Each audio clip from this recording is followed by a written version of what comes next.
10, 9, 8, 7, 6, 5, 4, 3, 2, Manchester 1, United have 0. reached the promised land. Yes, good morning, everybody. Thursday, the 21st of April. It's an actual good morning, unlike the morning yesterday, which, let's be honest, was not good. We had to do the show yesterday. We're here at 9:30 every morning, but after what we saw against Liverpool, I was like, yeah, I don't know, just felt a bit weird, I suppose. But we went through, and yesterday was a therapy session. Today, it's all about Erik Ten Hag, who is expected to be announced today. An official announcement is expected today from Manchester United and Ajax. I'm going to run through all the news from James Ducker, from Mike Verweij, from The Telegraph out in Holland. We're going to run through both of those. We're going to speak about Mitchell van der Gaag. We're going to speak about Robin van Persie. We're going to speak about Steve McLaren. Don't worry, not too much about Steve McLaren. We're going to speak about Ralf Rangnick, the players, the squads, the transfers, Marcel Bout, Jim Lawlor, not baller. He might be a baller, but he's Jim Lawlor. There really is so much going on at Manchester United at the moment from so many different angles that I hope these shows in the morning help you keep up to date, because it is kind of difficult to keep up to date with everything that's happening. Who's down here in the members chat? Craig, good morning to you. T, Paula, good morning to both of you. Fred, Peter, Anthony, Takeoff. Who else we got down here? We've got Darren. 3 hours sleep, my friend. That's all you need. Gungshi, my man. How you doing, my friend? You and Smoke. Josh, plenty of you down here in the comments, and lots of you who aren't members as well. We've got Mohammed on YouTube. We've got Gene. We've got Carl on Facebook. How you doing, Carl? David Corral, Levian. Morning to all of you. And Matt, you just joined as a new member. Let me know where you're watching from, Matt, and I'll try and give you a shout out. But people, the excitement's building, isn't it? The excitement is building about Erik Ten Hag. And I've got a big smile on my face. You've got a big smile on my face. And I tell you what, right? I'm only saying this quietly, but I genuinely think I'm looking at Manchester United and think there's a lot of things that are happening at the moment that I'm going, that's a good decision. That's a smart decision. That's going to help Manchester United. I think we'll be in better shape after that. And we'll run through all of that this morning. I'm not saying that everything is going to be sorted, and we know that everything won't be sorted until the Glazers leave our club. But it's nice to be able to have a conversation here with you and actually speak about things that we've done and things that we've done right. And it's good. I'm happy about it. We've got Abo watching on Facebook, new member from South Africa. How you doing there, buddy? Let me try and see if Matt's left a comment. Oh, he hasn't down here. I can't give you a shout out there, Matt. Anyway, I tried.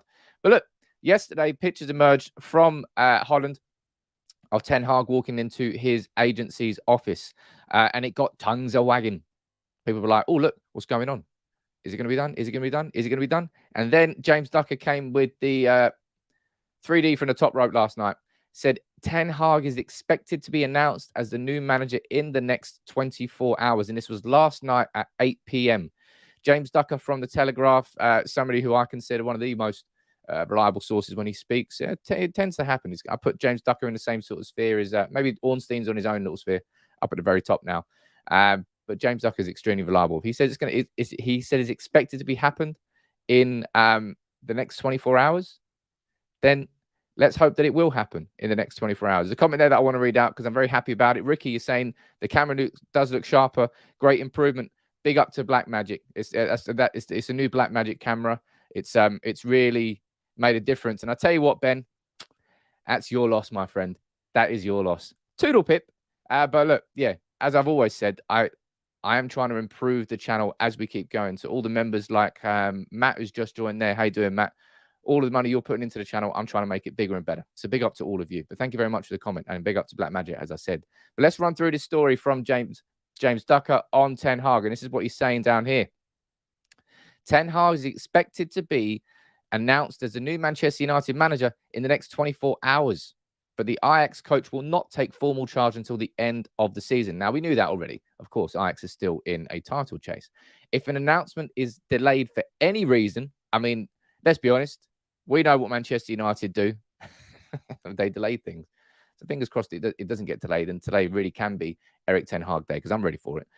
He's saying that if it does get delayed, Dutch sources indicated it could be pushed back to Monday so as to not run the risk of overshadowing Ajax's game of the weekend against NEC. Is it NEC? No, NEC. So either today or Monday. Jerry, watching from Republic of Ireland. How you doing, buddy, on Facebook? Look, I hope it's today. It should be today. It's expected to be today. If it isn't today, then something has happened. He's not the only one. Fabrizio's waded in on the situation, said that Manchester United had the contracts and the paperwork ready for Erik Ten Hag after the full agreement, which we spoke about. That was agreed last week. Official announcements being prepared. Mitchell van der Gaag is ready to be part of the coaching staff.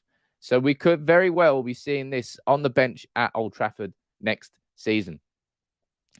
Two wonderful bald men in the red of Manchester. Ten Hag and Van der Gaag. I can't help it. I can't help but do a weird Dutch twang when I say Van der Gaag, because it sounds weird when you just say Van der Gaag. I'm actually going to do a research video into Mitchell van der Gaag. Who is he? Why would he? We all know why he would follow Erik Ten Hag to Manchester United. What could we expect as Manchester United fans? I think it's good because I've spoken about this before, and I always will. I'm not saying the assistant is just as important as the manager, because that's far from it. But he needs that right-hand man to be able to properly succeed.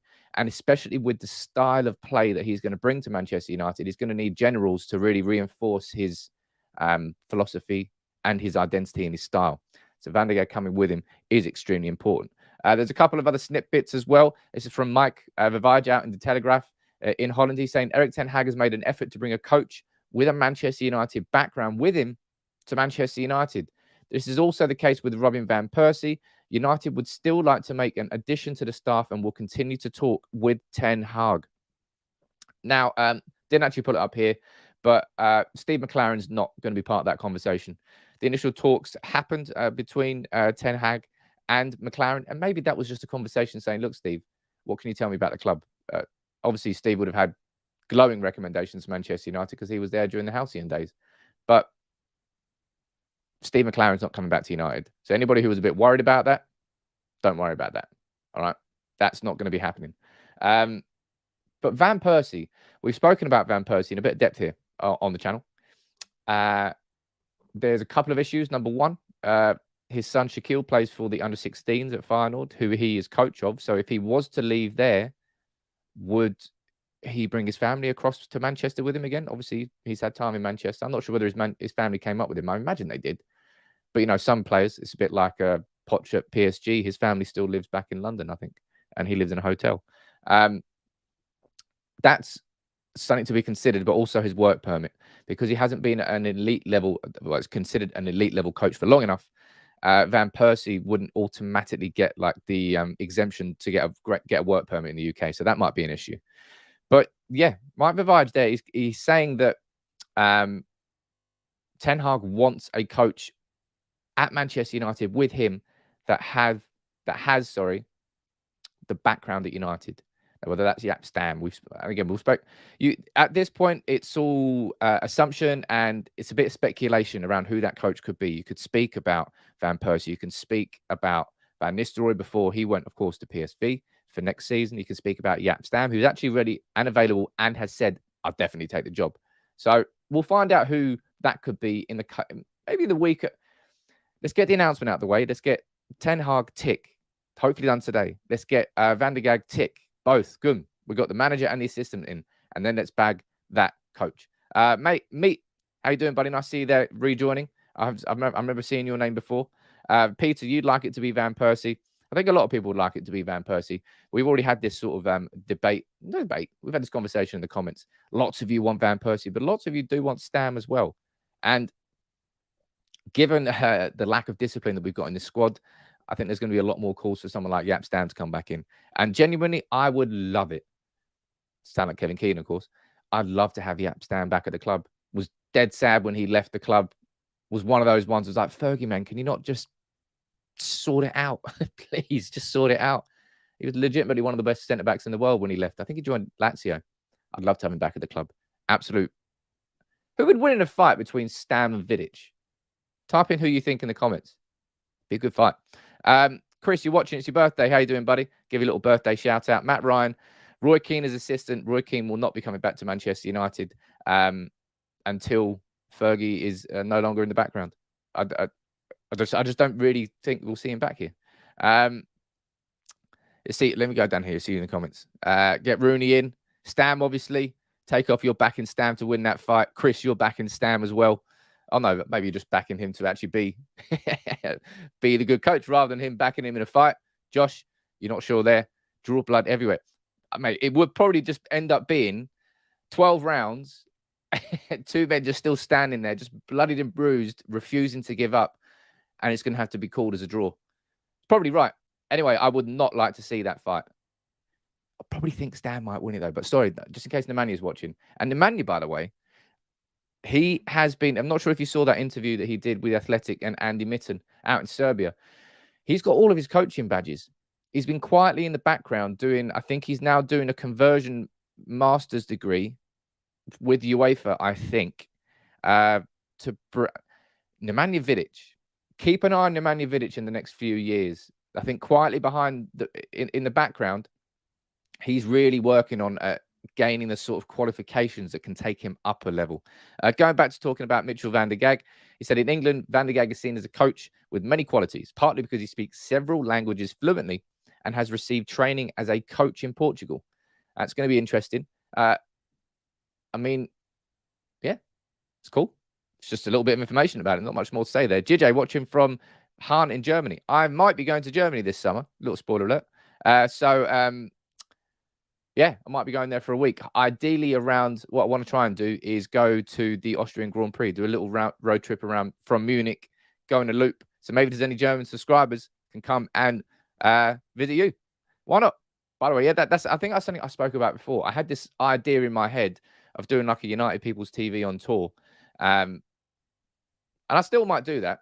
But like going around, I'd love traveling. I love visiting places. I'd love to come meet some of you. So my idea was to travel around, kind of dot in and out of places and come and visit subscribers. I might still do that. Like, look at that. We got, I can't obviously, Ruben watching from North Macedonia. I love that part. I've been Montenegro, Albania, Croatia. I haven't been further east than that, but I'd love to. I'd absolutely love to. Anyway, look at this. I'm getting excited, man. I'm getting excited. We're hoping that the official announcement comes today. And I tell you what, we need something, don't we? We need something that we can focus on going forward. You know, that humiliation at the hands of Liverpool was not unexpected, but it's the third, fourth. I don't know how many humiliations we've had this season on that scale, but obviously was it 2-0 against City at Old Trafford? Those 2 games that happened under Solskjaer just before he got sacked, the 5-0. I can't remember what the score of the City one. I think it was 2-0. Those 2 and that game against Liverpool stand out. It's just like, I want us to move on, man. I want us to move on. I really want us to move on. Got Matt saying to come to New Zealand. Look at that. New Zealand got Trinidad. Come to Suffolk.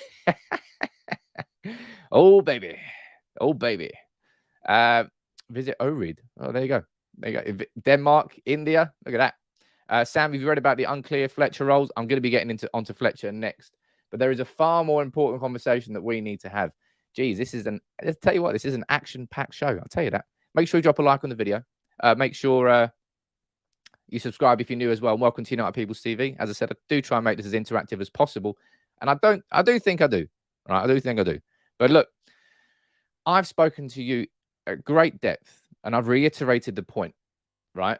That this man, or these men here, there you go. These 2 blokes here could come in and make a substantial difference to Manchester United. Oh, got a bit excited there and clicked it. They can make a substantial difference to Manchester United, but they cannot do it on their own. They cannot do it on their own. Ten Hag and Van der Gaag, they need support around them. They need the right structure around them, which is why this is such a major piece of news yesterday. And I'm actually going to do a separate video this afternoon on this. That's how significant I feel this is. Andy Mitten here with the exclusive yesterday afternoon. The Manchester United have, let's be honest, sacked our 2 leading scouts. They've left the club. Of course, they left the club at mutual agreement. That's what they always say. That's just being polite and being respectful. But Jim Lawlor and Marcel Bout have both left the club. Now, a little bit of information on them. Jim Lawlor's been at the club, had been at the club since 2005. And he was look, let's run through this. I was going to bring this up next, but this is where it details it all for you. This is Manchester United's hierarchy. Well done to the Athletic for making this, because it's a really good visualization of what's gone on. And here you can see Marcel Bout. Look in the bottom right. Marcel Bout's there. And tell you what, let me try and take this. If I go here, there, and I'll do that just for a little bit. Nah, sod that. I'll leave it on. Looks better with it on. You can just deal with it. Marcel Bout, down there in the bottom right. He's now left the club. And Jim Lawlor, he has now left the club as well. Now, I've circled these three up here for obvious reasons. And I'll explain that next. But Jim Lawlor's now left. Marcel Bout has left. You've got John Murtough up here, who's leading all these decisions. Very good.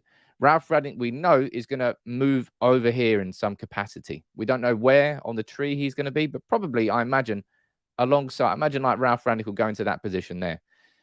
That means that United have got rid of our two main scouts ahead of the summer. That is huge news because we all know full well how Manchester United need to improve how we do in recruitment. Ralf Rangnick has gone on record multiple times to say, this is the thing.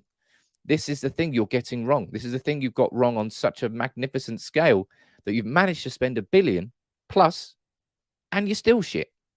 That really is almost incredible from the wrong perspective. Almost incredible. It's completely incredible and it's absolutely negligent that Manchester United have been able to spend that much money and do it incorrectly. The thing that I find very strange about the whole thing is Marcel Bout, right? Marcel Bout was brought in with Louis van Gaal. And if you're looking at bad summers or bad times, you're probably looking at the two summers that happened under Louis van Gaal. We got rid of so many players, undervalued. Raphael was 2 million when we sold him. And we brought so many signings in. It was an absolute scattergun approach that we had there. But instead of Marcel Bout following Louis van Gaal out the door, Marcel Bout kind of got promoted to chief scout. It was weird. It was odd. It was very weird. But both of those leaving the club, as confirmed by Andy Mitten yesterday, that is big news for Manchester United. Because look, if we're looking here, we can talk all we want about the fact that Manchester United need to have better recruitment, right? We do need better recruitment. At the same time, we need to be better at selling players. If this summer's going to go correctly, we need to nail it with selling players as well as buying players because we won't be able to buy all the players we want unless we sell properly. Because look at this list, man. Dan James is the 6th most expensive player we've ever sold for 26 million. The 6th most, look, Yapstam 7. The 6th most expensive player we've ever sold. That was great bit of business. Excellent. I don't know how we managed to get that much out of Leeds. But the fact that he's the 6th is a bit of a damning indictment of how bad Manchester United are at getting the right values for players when we sell them. And I've thought that for a long, long time. I'm sure you've thought that for a long, long time as well. It's bad. Really bad how bad we are. That has to change. And that will change with the fact, I know that the scouts aren't part of that. The scouts are going to be more about bringing people in. But this isn't just as important to resolve and fix. So if we're looking down here, that's kind of why I've got these three highlighted. Steve Brown. Steve Brown has got I think he's the only one with a background in football. I think he's had some time at Everton.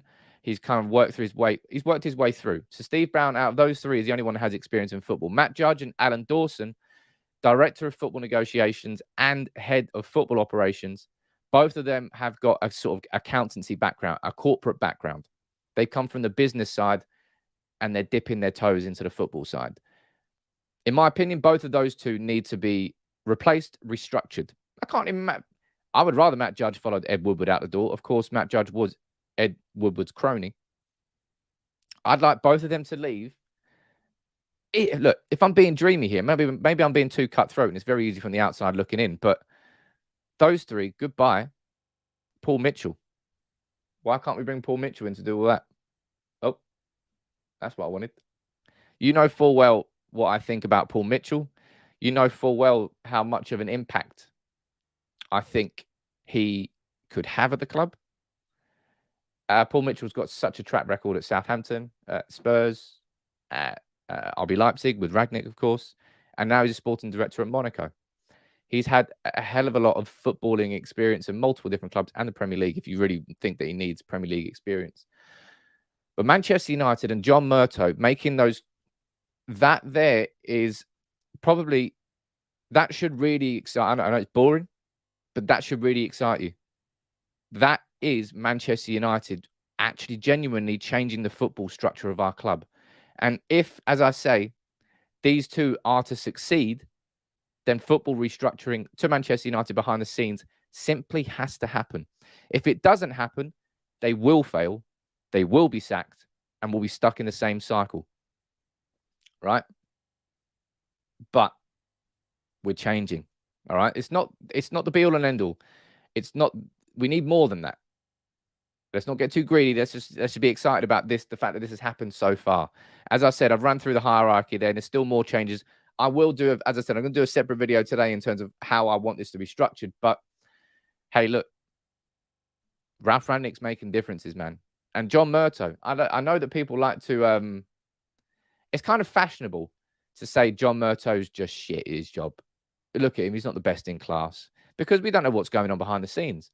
But if I can speak in the facts that I'm seeing, I've seen Manchester United bring in Ralf Rangnick on an interim basis. Now, Ralf Rangnick's been the most unsuccessful, the least successful manager as a win percentage that we've had post-Fergie.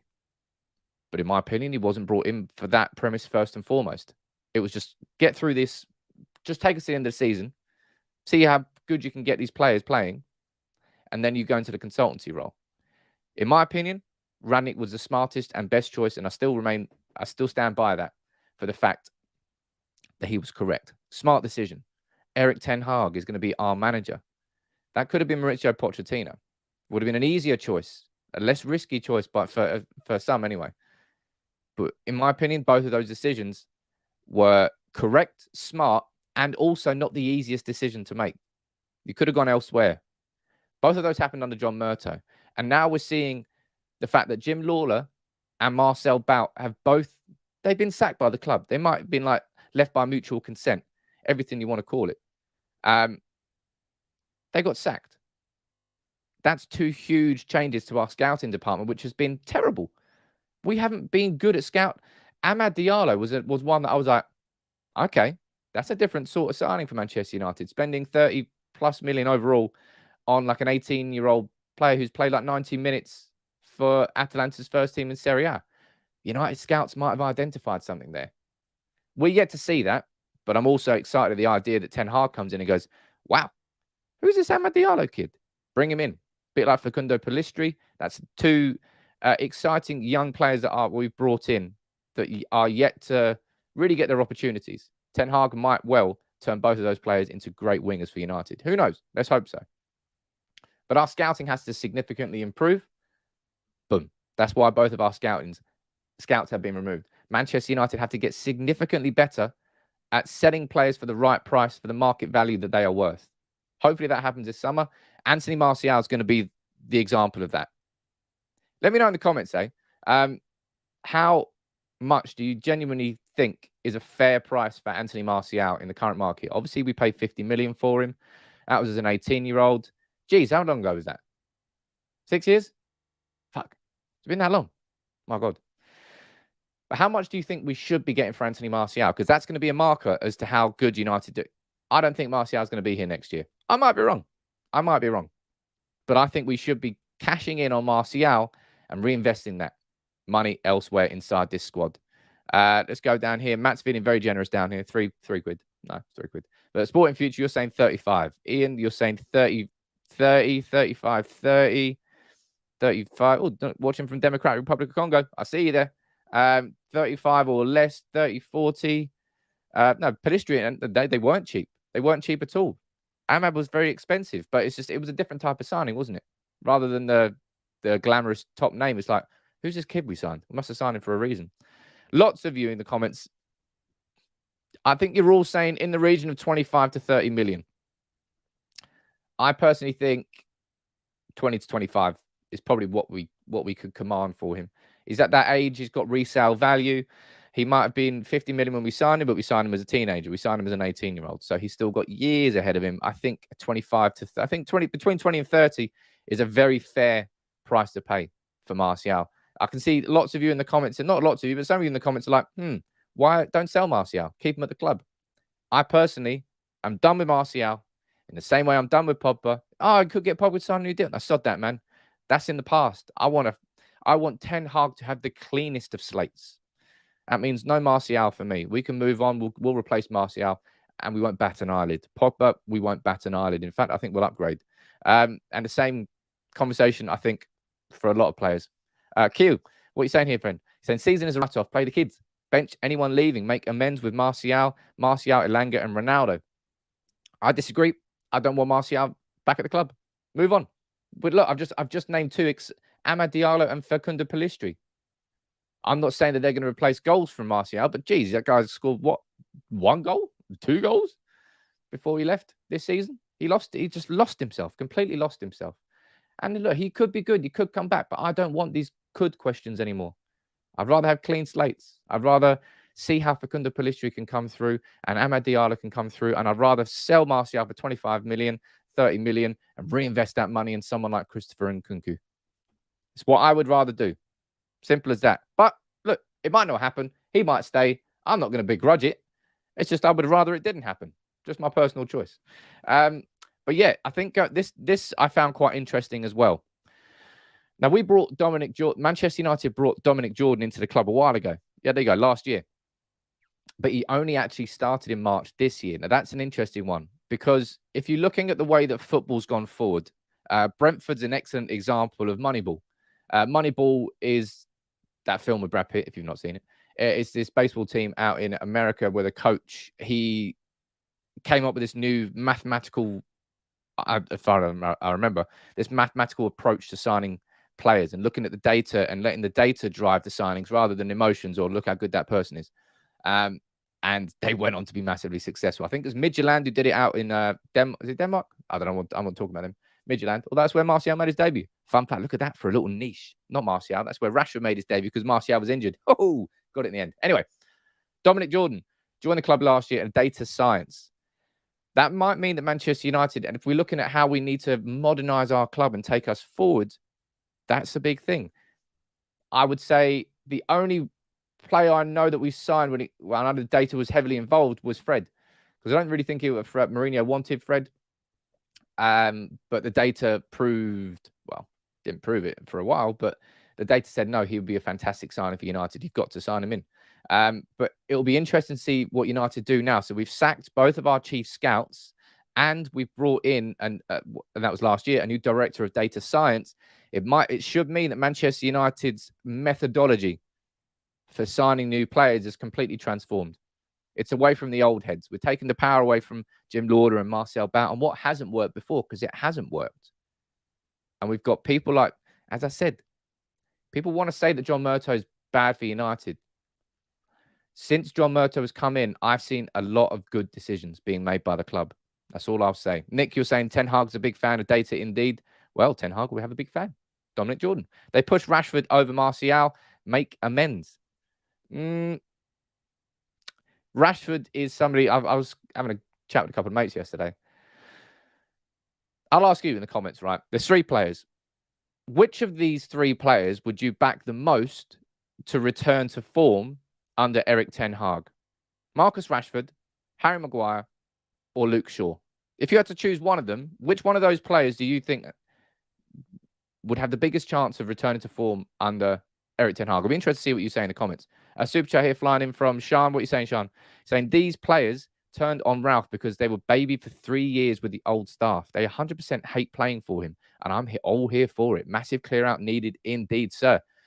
But Rangnick has always had the best intentions in mind for Manchester United. Unlike some managers previously, and unlike a lot of these players. That's why I've always supported everything he's doing. And I'm going to run through quite an in-depth article. We've got lots still to discuss here this morning. As I said, it's so much is going on at United from so many different angles at the moment that there's a lot of talking points. I'm going to run through an article from Sam Wallace from the Telegraph. The players really aren't happy with that Rangnick, but I do not care. I do not care. Ray, how you doing? Thank you very much for super chat, my friend. He said, I see where you're coming from. I would have Marcel for one last season under Ten Hag because he's good. I think this season he was not good, but he did score double-digit goals the year before. He did. And so did Rashford. 23 and 22, I think they both did. The 19-20 season where we had the black badge, I think it was, the Black United badge. They were both incredible, let's be honest. It was great to watch them. They were scoring like little tap-ins. They were scoring great stuff. But look, I'm going to go down to the comments now. And the question I just asked you there, which of the 3 do you think would more likely to return to form? Rashford, you're saying there. Colin, you're saying Rashford. Sally, you're saying Rashford. Ghost, you're saying Shaw. Quite a few shouts here for Rashford. Quite a few shouts here. More Rashford. It's Rashford and Shaw. Nobody said Maguire. Funny that. Look, I can't actually. There's so many comments flying in here. I can't actually choose between whether you think Rashford or Shaw. I personally think Rashford. So the argument I was having yesterday, I was saying that Rashford is, his confidence is in the gutter. He's lost himself. He's massively lost himself. But I'd 1,000,000% back Marcus Rashford to refine. Maybe not that 19-24 as good as he was there, but he'll definitely be better than he was this season. I think that would happen. And Luke Shaw might as well. But I do think we're probably likely to sign in 2-3 years' time. I think we'll have two different fullbacks. And as Nick is basically saying in the comment here, basically not Maguire. Now, I'm trying to figure out if I feel bad for the videos I've done on Maguire. I don't think I do. I did one yesterday. I've done 3 before. And it's like this. It's like the different stages. The first one, we need to talk about Maguire. It was like you can't ignore the elephant in the room anymore. Then I think a week or 2 later, I was like, no, I'm done with him as captain. Like, just more and more evidence was piling up. And then I did one more after that. I can't remember what that title was. But the one I've just done this week was like, I'm just done with him as a United player. I am. I'm just done. Now, I don't actually think he'll be sold. So that's why I'm a little bit regretful. Not regretful. So I'm a little bit concerned about the video I've done because I don't think he'll be sold this summer. I think Maguire will be here next year. And I'd love for Maguire to be able to turn it round. But it's all on him. And the huge red flag for me was that interview, man. The huge red flag was the fact that he genuinely is not looking at himself this season going, I've been crap. He's like, I've had a couple of bad performances, but managers are still picking me every week. I must be doing something right. It's like, bro, where's the self-awareness? Where's the self-awareness? You have to have self-awareness in life. You have to be able to look at yourself and go, right, even if you're great at something, you go, no, I've been shit there. Right, fair enough. Right, cool. Let me work on that. Let me stick behind in training. Let me do whatever I can to change that narrative. And he goes and says something like that. And I'm like, oh, man, you're not helping yourself, Harry, right? United fans would love nothing more than for him to turn into that centre-back that we see for England. And all of a sudden, we've got a top level. So we're like, rah, here we go. We're all supportive of Maguire. Happy days. But he said stuff like that. And I'm like, oh, man, when's it going to change? Unless you take that sort of inner responsibility and you look inwards and go, oh, I've really got to improve it. Him saying stuff like that after at the end of this season with the humiliations that we've had, and he still comes out with that. I'm like, man, that's just, you're not helping yourself, man. You're really not helping yourself. And as I said, for me, it's a big red flag. It's a red flag that if he doesn't truly believe, and he doesn't clearly, if he doesn't truly believe that he's been that bad this season, then he won't feel like he needs to put in the extra work to change that narrative, which means we're far more likely, probably, to see him continue down this path than to change it. That's up to Maguire. If he does that, then the narrative will never change among United fans. All we want to see is we want to see more than a bit of hard work now. Jeez. But yeah, I personally, I'm checked out of the Maguire camp. Let's see what happens. And I will happily come on here and say, you know what? I'll pull my own videos up. I'll call myself out. I think I did that under Solskjaer. I literally said I did an apology video to Solskjaer after I called myself out my own videos. That's called inner reflection. Looking in and going, you know what? I was probably wrong. I could just ignore it and pretend it doesn't exist because that's very easy on the internet. But no, I didn't. But Maguire, hey, look, my judgment's not really reserved anymore on it. I'm done with him. After that comment, I can't see it turning around. Prove me wrong, Harry. Prove me wrong. But speaking about all these other players, so look, finishing on that point there, a lot of you think that Rashford could return to form. A lot of you think that Shaw could return to form. And I think out of those three, it's definitely those two who are more likely to do it. But I don't really think Harry can. Ray, thank you very much for Super Chat, my friend. I see they're supporting the channel. He's saying Harry is only good with packed midfielders in front of him because he doesn't have pick-up runners, just old school heading out the box. That's why he's good for Southgate, who plays a dull defensive game. It's a very good comment and it's a very good Super Chat. And for me, that's particularly why I am done with Harry Maguire for Manchester United, because I know what's coming next. I know that Erik Ten Hag is coming in, and if you've watched Erik Ten Hag, try and catch the Ajax game this weekend and concentrate. Don't concentrate; it'd be boring to watch it the whole 90 minutes. But take a look at how high that defensive line is. That's how Ajax play. You're going to get Jurriën Timber and Martinez, instead of sitting on the edge of their own box, which is typically what United's defense do, they go up towards the edge of the center circle, in between that little gap there. That's where they sit, with the fullbacks playing a little bit higher if they want to. Because Timber and Martinez have got the pace to cover the space in behind, it makes the pitch smaller. It makes it easier for Erik Ten Hag's pressing game to work. Because if you make the pitch too big, there's too much space to cover. You can't press as a unit. Maguire is the antithesis of a centre-back for that style of play. As Ray said there with his comment, it works in England. It does work in England. But it doesn't. I don't think it will work at United. I really just do not. Lou, what are you saying? Hi, Sam. Who else do you think Ten Hag could bring in for his coaching staff? If it's going to be a coach with a United link, you could talk about Meulenstein. You could talk about Van Persie. You could talk about Stam. It's going to be one of those, isn't it? It's going to be one of those. That's what I think anyway. But let's find out. At this moment in time, that's all just speculation, isn't it? But let's move on to this very important article, I think, from Sam Wallace, talking about Ralf Rangnick and the football that he has tried to bring into United and he struggled with. Before I do move on, make sure you drop a like on the video, ladies and gents. It's Thursday. It's Erik Ten Hag Day. Hopefully, I'll be here. You're damn right I'll be here live later on if we get the official announcement on Ten Hag and Van der Gaag. And for anybody who's just joining in, welcome aboard. This is the main story of today. You got James Ducker from the Telegraph saying that Manchester United are expected to announce Erik Ten Hag today. He said last night that the announcement was expected in the next 24 hours. That was 8 p.m. last night. So we should be getting it today. If it's not today and there's some sort of delay, and you can't rule out delays, hell, United are the kings of delays, then it will probably happen on Monday. But as far as everything right now is, if it all goes smoothly, which it should do, it should be announced today. All right. And I'll be here live on United People's TV. But I want to run through this article with you. Sam Wallace from the Telegraph. Ralf Rangnick's shock tactics have failed to jolt the Manchester United out. Let me rewind. Ralf Rangnick's shock tactics have failed to jolt Manchester United out of mediocrity. Don't know why I found that out. It's so hard to say. There's a lot of interesting comments inside this article. That's what I would say. I'm not taking it all as complete fact, especially because Sam has written this and he's actually written it there. The word is there. It's as a comment. So there's some of its opinion, but we'll run through it together. Daniel was saying, FYI, Marcel is splitting with his wife for cheating for a second. Really? I didn't know that. Nice camera, by the way. Thank you very much. And big up to Black Magic. I didn't know that. Obviously, Marcel went through that situation before, and that sort of was a massive distraction for him. But let's see. I'm done with the Marcel conversation. I think United can move him on for decent money, reinvest it elsewhere. I think United will be fine. And I'd rather Ten Hag had a cleaner slate, as I said. But look, let's run through this article here.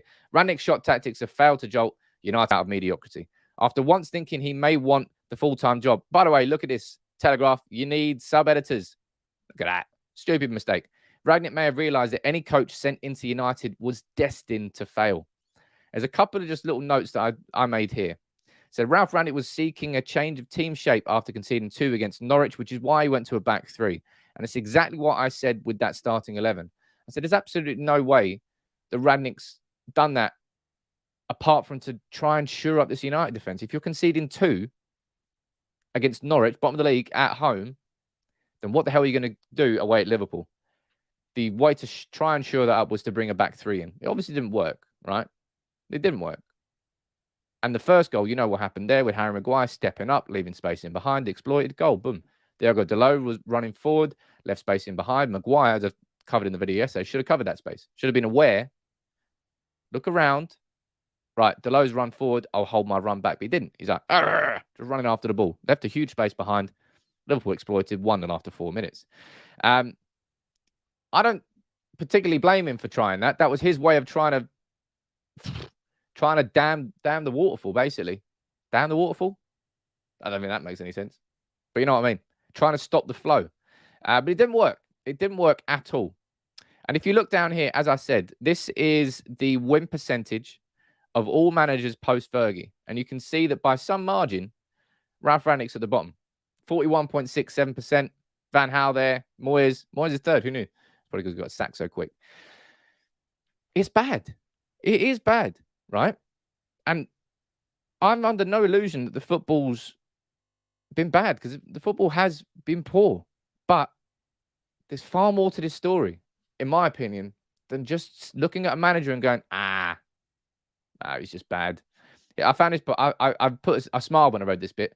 His remarks on Tuesday night that United was 6 years behind Liverpool did not go down well with the club. That's a shame. Who even at this nadir believe that fortunes can be changed much quicker than that. Let's find out. Now, this bit here I know is going to get tongues wagging, I suppose. Darren Fletcher. Everybody's confused about the role of Darren Fletcher.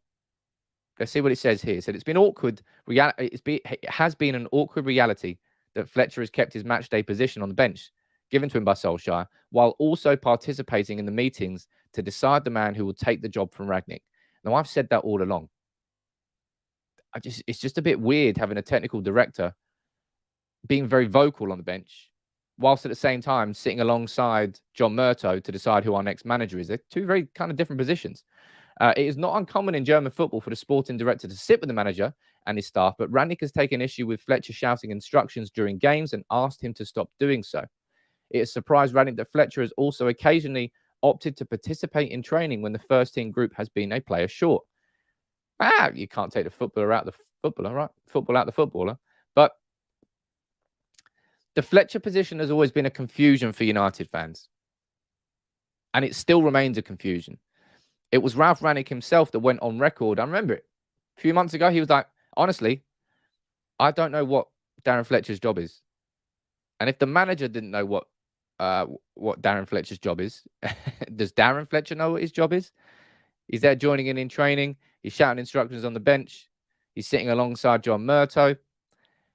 He's kind of getting involved in everything. And that lack of clarity over a role is probably not Darren Fletcher's fault. I would say that's Manchester United's fault. That's called bad management. You have to define someone's role. Otherwise, they get a bit confused and they can start doing things and doing things elsewhere. And if no one's telling them not to do it, then they'll just continue to do it. If Darren Fletcher is going to stay at Manchester United, I want that role to be really clarified, specific. If he's going to be a technical director, then take him off that bench. Let him sit there with John Murtough and learn how to do that and help him and support him in that, if he's going to do that. If he's going to be a coach, then he's going to be a first-team coach. You're going to stay there. You're going to help with Ten Hag in the training sessions, and you're going to be there on the bench if he wants you to be. And I'm sure he would be as a first-team coach. Separate. Then you're not in the conversations with John Murtough. Whether it's Darren Fletcher, whether it's anybody else, you have to have clarity on the role. And I think that's probably half United's fault for allowing that to happen. So I'm not here pointing the finger at Fletcher and saying, oh, he's shit. Because he might not be shit. In the same way that people are, John Murtough might not be bad at what he's doing. Darren Fletcher might not be bad at what he's doing. But to do a bit of everything, that's bad. You need clarity on that role, man. Rangnick had been ever more critical. Had been? I'm guessing it means has been. Is that another spelling mistake? Rangnick has been ever more critical about his players who have failed to respond to his coaching. This is where it gets interesting. Unable to appoint the assistant coaches he wanted, and without the players' commitment to a wholesale change, there has been precious little shift. He has found that many of his more technically gifted players simply do not have the intensity to play. And by contrast, it's tend to be the less gifted players like Fred and McTominay who have shown the greater commitment. Down here, this is the important paragraph. A good coach and a shrewd identifier of talent, Rangnick has typically worked with young players hungry for professional careers and willing to submit to the team ethic. At United, Rangnick has encountered the opposite. Wealthy, successful senior professionals with their own ideas about the game and no pressure to change. Shifting the attitudes of a critical mass of first-team players so late in their careers has just proved impossible. And we go down here to the final sentence. Rangnick would have to acknowledge that his time in charge has fallen well short of expectations, which it has in terms of the football, and also that he has not come close to being able to play the style of football that got him the job in the first place. It's a very good ending paragraph, and it's exactly where I stand on that whole conversation. All you need to do, anytime anybody tries to say to you, Ralf Rangnick has been a shit manager for Manchester United, You just show them the highlights from the first game against Crystal Palace, the first half against Crystal Palace, and how much more disciplined and how much of a unit we played after one training session. One training session. It was great. Won that game 1-0. Fred banger from outside the box. Good first game. What happened since? He just wasn't able to get the players to buy into playing that hard every single week. The manager buzz for Rangnick lasted 45 minutes. That's how much the players didn't want to work. They were set in their ways. They'd had their pre-season. They got to that point in the season. They were like, "Yeah, man, I'm cool. I know what I'm doing." Rangnick comes in, tries to shift it all, and they're like, "Whoa, hold up here." After 45 minutes, they were sitting in the dressing room going, looking like Phil Jones after half an hour at Anfield. The players couldn't be asked. So what did Rangnick try and do? Okay, my style's not going to work. Let me try and appease that, right? Let me try and switch from my 4-2-2. Let's try 4-4-2. We tried that against Burnley. It worked. Let's try 4-2-3-1. You know how to play that. You played that under Solskjaer. Kind of didn't work. Let's switch to a 4-3-3. That's where we played the best football. With McTominay as that holding midfielder, the compromising holding midfielder, but it was decent enough. That's where we played our best footy. But the players just, they did not want to work. That's all it's down to. They did not want to work. They're more than talented enough to work. And as I said, that first game against Crystal Palace was evidence of that. This team could have played the end of this season so much better if they really applied themselves. But they didn't, and they haven't. And Ralf Rangnick, because of that, is now in charge of this Manchester United team and now has that unfortunate stat where he is, according to the statistics correctly, he's the least successful Manchester United manager post-Fergie in terms of his win percentage, right? And that frustrates me. It frustrates me because this is 1,000,000% down to the players, man. You can talk about Ralf Rangnick and odd decisions with tactics. His biggest mistake has been to be loyal to Harry Maguire with the intent, and they spoke about that in the article there. Let me go up here. And I semi-understand the logic of the idea, but I don't think it's worked. Look, it was not immediately clear what justified Jones's substitution over that of Maguire, who looked badly out of position for the first goal. Rangnick has persisted with Maguire in the hope that the club captain, who has tried his best to unify this disparate, fractured squad, might find the form that would give him the authority in the dressing room. So far, it's yet to happen. So you can understand the logic of Ralf, but I think he's just gone a bit too far with Harry Maguire, and I think it started to hurt him. And I understand, as I said, I understand the logic of him trying to get the form back out of him. Ray, what you're saying, key part of that article is senior players don't want to work. Watch Elanga, he gets the style. If we had younger players, Ralf would kill it. When it comes to a system, look, Louis van Gaal was the exact same, by the way, and he said that quite a lot. Louis van Gaal always preferred to work with younger players. When you work with younger players, they're like a clay pot that's not being completely molded. It's still malleable. You can still teach those young players styles. You can embed characteristics into them. When you're someone who's 26, 27, you've played football for 8, 9 years. It's very difficult to get that player to change habits of a lifetime. That's why Elanga looks so good under this Rangnick system, because he can soak it up and absorb it so much more. And also, he's younger and he's fitter. So maybe it's just a little bit more about athleticism too. But that's why we should be very excited about Ten Hag coming in, because there are so many players. Obviously, Garnacho's made the bench in the last couple of games. I've spoken about Charlie McNeil, James Garner, Hannibal Mejbri, Alvaro Fernandes. There's a really good crop of players coming through. And yeah, like Rahman said in the comments down there, youngsters like a blank piece of paper. Exactly. And hopefully Ten Hag comes to write some history with them. And I think he will. Somebody who's written his own history in some fashion. It's Cristiano Ronaldo, who, after being given some time with his family, after the death of his baby son, man, that sentence is just grim. He was given, obviously, no part of the Liverpool squad. Fair play to Anfield for giving him that round of applause. He trained yesterday, full day's training. I didn't expect to see Ronaldo back this early, but Ronaldo being Ronaldo, it's Ronaldo. I suppose that's all you can say. I wouldn't be surprised if he's not involved in the Arsenal squad. Maybe he will be, but that's completely up to him, right? Completely up to him. I wouldn't expect him back. But look, we've still got. I always end the show by answering your questions. So if anybody's got any questions that I haven't answered, you fire them in the comments. Please, if you would consider, drop a like on the video and subscribe to United People's TV if you're new. Captain Bart saying, I'm back after I had a lot of family. Sorry to hear, man, your mum died. Oh, shit. Well, as I said, my condolences to you and your family, my friend. Klein, what are you saying? I either hope Ralf plays a squad he can call his own until the season ends. Now, with that bit there, I know, just play the kids, just play the kids.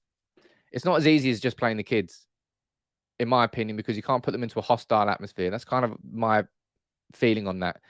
Saying that, I reckon you can start. Pogba won't play now. Did Pogba have an injury?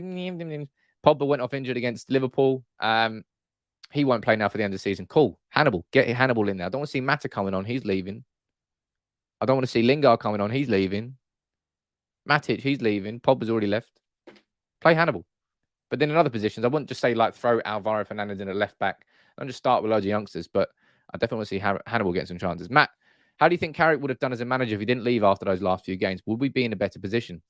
Depends on your definition of a better position, because I don't look at just the football results as a better position. Because I know that Rangnick has been a key voice in the fact that Marcel Bout is left, in the fact that Jim Lawlor is left, in the fact that Ten Hag is in as manager. As a football club, I don't think we'd be in a better position. In terms of the results, I think we probably would be in a better position. Carrick showed it in those 3 games, eh? Was it a draw away at Chelsea, win away at Villarreal, and a win at home against Arsenal? Ha! Look at that. Remembered it. And then he left straight after the game. That was sad. Let's go down here. What do you think we will do in the next 2 matches? There's no way we're winning either of them. And I don't want to be negative Nancy. Sorry, Nancy, if there's anybody called Nancy. But Arsenal beat Chelsea 4-2 at Stamford Bridge. Top 4's back on for them. We've shown full well that we don't give a crap about the end of this season. And Arsenal, they might have lost the 3 games before. It'll be an interesting one. I think we might get a draw out of Arsenal, but we're probably going to lose against Chelsea. That's what I think anyway. Crossy, thank you for blanking me. I'm not blanking you. Trust me, man. There's so many comments flying in. I don't blank anything. Nick, he's saying, who do we do actually need to buy a captain, don't we, Sam? I don't think Ten Hag fancies De Gea long term. Ronaldo's here short term. Only leaves Bruno, who's also got his flaws with coaching and temper. I think if we're looking at anyone inside this United squad as captain material, it is Bruno Fernandes. He's here for the long term. There might be flaws to his game. There might be a temper to his game that can be managed a bit better with coaching, and I think so. And also managed a bit better with United playing better. I think a lot of Bruno Fernandes' frustration is United have been shit. And he's too good for that. So I think his frustrations might temper down when United start, actually winning football again. So Bruno will be my choice of captain. Absolutely. Shane, what do you think about Ralph's honesty to the media? It's a big reason why I'm such a supporter of Ralf. I was a supporter of Ralf before he came in. And he's just gained my support and more and more support the more honest he is. And I tell you what, he's starting to get a bit more. He's not going to throw players under the bus. That won't be his style. But Rangnick is starting to sort of call things out more vocally in his press conferences. And I tell you what, if these players put in the sort of performance they did against Liverpool, some chewing gum there, don't know why I'm holding that. If these players put in the sort of performance they did against Liverpool and they do it against Arsenal and Chelsea, I think Ralf will start naming names. I think Ralf will really start calling people out, which he already has, but to another level. John, it might be John, might be Jahan. Going to call you John. Marlu, let's call you Marlu. Do you think the club will release Fletcher? I think there's a possibility of that, if I'm being completely honest. But I also think it's more likely that the club just clarifies Fletcher's role and moves him to work with John Murtough, even if it's only in like an assistant position, even if it's only with like research and everything that's going on. I think John will need someone to work with him on a day-to-day basis. And I think Darren Fletcher can be that person. Just think we need to move him away from being this bloke who sits on the bench at the same time. Really weird. Really, really weird. Do you think Ten Hag, Kenny's asking, do you think Ten Hag will remove Ronaldo? I think Ten Hag is absolutely buzzing to manage the greatest goal scorer of all time. There's no way he gets rid of him. There's no way. He's shown this season with Ajax, with Sebastian Haller, that he can work with a bigger target man. Ajax have adopted a different style of football, and for some Ajax fans, they might say it's actually been better. They went undefeated in the Champions League, 6 wins in the Champions League, I think. He can work with a bigger target man. It's a different style of play. There's no way that he's going to get rid of him. in the same way that I think there's no way that Ronaldo's here in like 3 years' time, 2 years' time. I think next season's going to be his last season. John, you're saying, I'm living in Holland, watched Ten Hag in the last years. He will call out folk, an absolute drill master. Yes, please. Yes, please, John. Going to be doing some more research, hopefully getting a few more interviews with people who have worked with Ten Hag or people who know Ten Hag and a bit more, kind of offer you some more insight into the manager that we are getting. The manager, hopefully, that we get announced today. As I said, I'll say it one more time for a quick wrap up. Anybody joining in, the news is that we should be getting the Ten Hag announcement today, coming from James Ducker, coming from Fabrizio, and coming from this fantastic Photoshop on United People's TV Instagram. Actually, look, let me do that quickly in the comments. Let me get the link to the Instagram account. If you can, please go over there now and follow the Instagram account. Putting a lot of work into building up the Instagram account. And I know I keep saying I'm going to be doing more content. I'm going to be doing more content. We've got the podcast launching next week. All right. I've been working on the podcast for a long, long time. That's launching next week. But please head over to the Instagram account. I've dropped the link in the description. I'm going to start doing some live videos on there soon, but I want to try and build the community up on there. But look, hey, what a day. What a day. I could be on here all day talking about United, but it would get a bit boring, wouldn't it? We've run through a lot there this morning. As I said, everything's going on at Manchester United. There's just so many things in different directions. We talked about Ten Hag and Mitchell van der Gaag coming in. We spoke about Van Persie possibly coming in as a coach. We've spoken about Marcel, Bout, and Jim Lawlor both leaving the club as scouts. They've both been sacked. John Murtough starting to really restructure the club behind the scenes. Talked in depth there about Ralf Rangnick, that excellent article from Sam Wallace in the Telegraph in terms of what the squad is and the problems with it. We spoke about Maguire. I've spoken about Maguire previously. Lots of conversation this morning, and I'll be back here later today. I'm going to do a video, a little bit more of an in-depth video. The rebuild started. I want to do a video on that, all right? Thank you very much for joining in. It's nice to see the community all joining in the comments. Make sure you drop a like on the video if you're still here. I'll be here tomorrow morning. It's Friday, baby. And hopefully, we'll have Erik Ten Hag as manager. That'll be a good day. But look, take it easy. I'll speak to you soon. T-minus 30 seconds.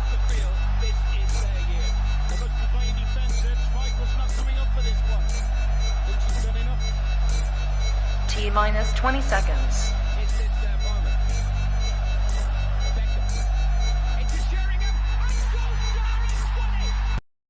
That's the intro, not the outro.